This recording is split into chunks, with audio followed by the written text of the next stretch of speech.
This is after probably you said that you wanted to fight Zucker. Well, actually, I was just the Zuck fight.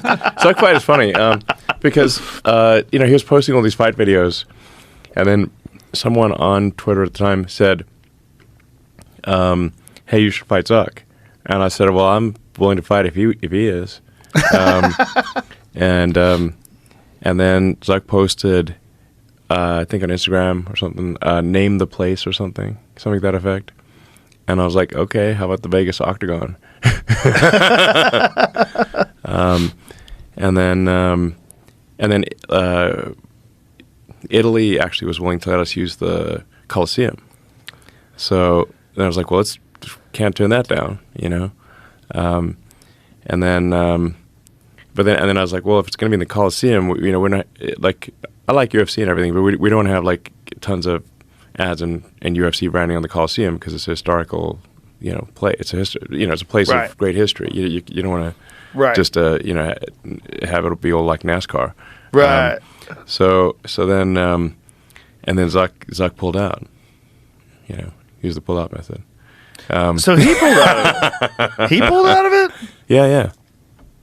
Oh. What was the narrative? What'd you hear, Jamie? I don't remember. Well, I know listen, you did. I'm willing to. So he was like, "Oh no, it's got to be UFC rules." I'm like, "Well, okay, we could have UFC rules in the Coliseum. It's fine, but we just don't want to have. We got to respect the historical integrity of the place." The Coliseum just seems like the coolest place to do it. Yeah. That's why. I mean, yeah, like Gladiator, come on. And if they said it's okay, yeah. So he just wants it to be in the actual UFC, like in Vegas. Yeah, so then he said, "Oh well, he accused me of not being serious." And I said, "Look, listen. At the end of the day, if I'll fight you any place, anywhere, under any rules." Oh, Zuck. That's what I said. Wow. So I'm name the. He said name the place. And I'm like I'm happy to fight him in a house, on a mouse, with a louse. We'd like go full Dr. Seuss here. Now, how much time? I'm way bigger than him. This is unfair. I know you. I don't think you should fight me because you're so much bigger than him. Yeah, I'm like 50% heavier than him. Yeah, I'll just use I've got my patented walrus move. I just lie on him. Walrus move? Well, like a walrus doesn't need martial arts training, right? Because it's really big. You don't want to go wrestling a walrus, right? Because it's going to roll on you. Have you ever rolled with someone who's much smaller than you that does jiu-jitsu? Yes. Lex, yeah. Yeah. No, I did 10 years of martial arts. How much have you trained personally? I did for a decade of it. Well, you did a lot of karate, right? I did judo, Kyokushinkai, karate. Yeah. I did some jiu-jitsu, taekwondo, street fighting, which was involuntary.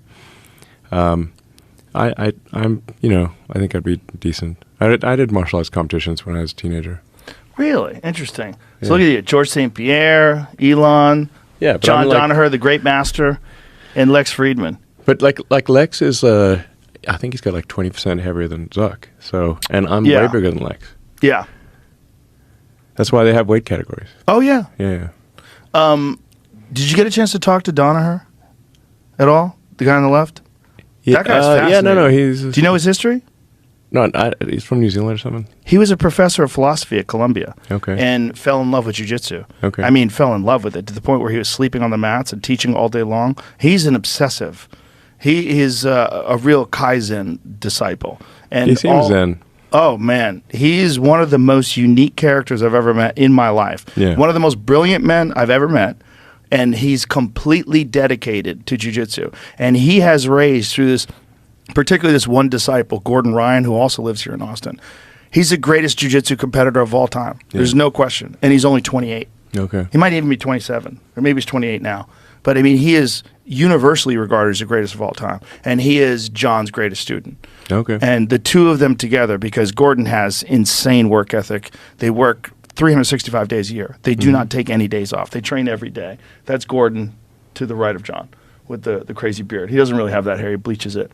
But the two of them together are literally an unstoppable combination. That guy looks ripped. He's pretty ripped. Yeah, he's a combination of gigantic, brilliant, and insanely dedicated with the most incredible instructor that's ever existed. I mean, John Danaher is universally regarded as the greatest jiu-jitsu instructor alive, and his student is universally regarded as the greatest jiu-jitsu competitor alive. Yeah.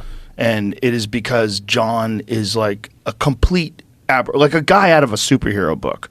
Like you're not going to find another one of those. A guy with a genius level IQ who's one of the, I mean, you talk to him, he's fascinating. And he is obsessed with combat sports, warfare, like strategy. Yeah. Brilliant guy. Yeah. Brilliant. But no, you guy. see, I was impressed when I met him. Yeah. I mean, the things that like, if I was fighting someone where I was not much bigger than them, then I would be more concerned. How much time would you need to prepare? I don't need any time. No time at all? No. How's your cardio? That will not be a factor. Really? Yeah. Very confident. I mean, what's the likelihood of this actually happening? I'm willing to do it anytime, anywhere, any place, any rules. Well, I think stating it this way might accelerate this process, Great. especially on this platform. I mean, I challenge him to a duel under any circumstances. A sword fight? Sure. Jesus. That's not necessary. Pistols at dawn. That's not necessary. I think physical hand-to-hand. Nerf guns at noon. Yeah, Nerf guns at noon. Well, you could slash it out in the metaverse. But in the real world. Listen, there's just a reason they have weight categories, you know.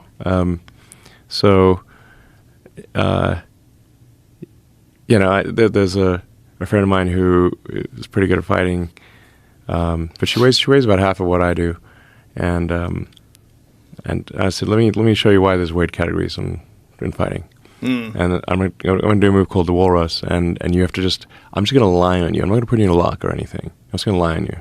But I'm going to, position myself such that it's hard to get out from under me. And I'm going to lie crossways on you, and you try to get away. And you won't be able to get away. Because you couldn't. Just, like if a horse falls on you. Right. You can get trapped under a horse. Right, but you're not a horse. What do you weigh, about 230? Yeah, 240, yeah. Yeah.